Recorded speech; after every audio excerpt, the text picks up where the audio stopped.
అంటేనే punch dialogues ఉంటాయి. సెటైర్‌లు కూడా ఉంటాయి. ఆయన మాటలతోనే పదును ఎక్కువ. నాలుక దాటి వచ్చే ప్రతి మాట నిప్పులే కురిపిస్తాయి. అలాంటి కేసీఆర్ చాలా కాలం తర్వాత జనంలోకి వచ్చారు. జగిత్యాలలో జరిగిన భారీ బహిరంగ సభలో కేసీఆర్ తన మునుపటి జోరు, హుషారును చూపించారు. కారు సారుకు స్పీడ్‌కి బ్రేకులు ఉండవు అని కూడా అనిపించుకున్నారు. తన చావుని కోరుకుంటున్నారు అంటూ సీఎం రేవంత్ రెడ్డి మీద హాట్ కామెంట్స్‌ను చేశారు.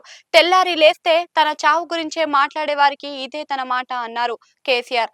తను ఇప్పట్లో చావను అన్నారు. ప్రజల్లోనే ఉంటాను అని, ప్రజల కోసం పనిచేస్తాను అని, చివరి శ్వాస వరకు ప్రజల కోసమే తన జీవితం అన్నారు. పిల్లి శాపాలకు ఉట్టి తెగుతుందా అని సామెత కూడా చెప్పారు.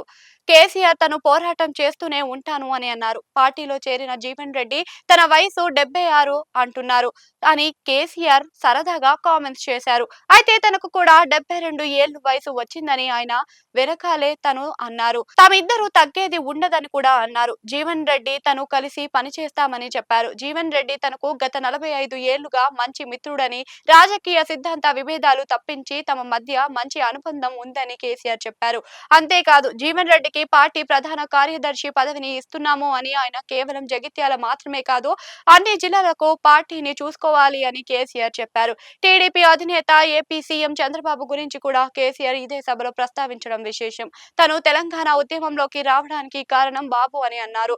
ఆనాడు చంద్రబాబు ఉమ్మడి ఏపీకి సీఎంగా ఉన్నారని గుర్తు చేశారు. కరెంటు ఛార్జీలు విపరీతంగా పెంచేశారు అని, ఈ విషయం మీద తగ్గించమని తను లేఖ రాశానని అన్నారు. ఛార్జీలు తగ్గించుకుంటే సమైక్య రాష్ట్రం నుంచి విడిపోతామని కూడా చెప్పామని కేసీఆర్ ఆనాటి విషయాలను గుర్తు చేసుకున్నారు. అయినా బాబు మాట వినలేదని, పైగా రైతులు కరెంటు ఛార్జీలు తగ్గింపు కోరుతూ బషీర్బాగ్ వద్ద ఉద్యమం చేస్తే ముగ్గురు రైతులను పట్టపగలు ఆనాటి టీడీపీ ప్రభుత్వం కాల్చి చంపిందని కేసీఆర్ ఫ్లాష్ బ్యాక్ విషయాలను చెప్పారు. దాంతో ఇక లాభం లేదని, తాను జెండా ఎత్తాల్సి వచ్చిందని అన్నారు. ఆనాడు సమైక్య రాష్ట్రంలో ఎవరు గొంతెత్తేవారు కారని, కట్టు బానిసల్లాగా వ్యవహరించేవారని ఆయన అన్నారు.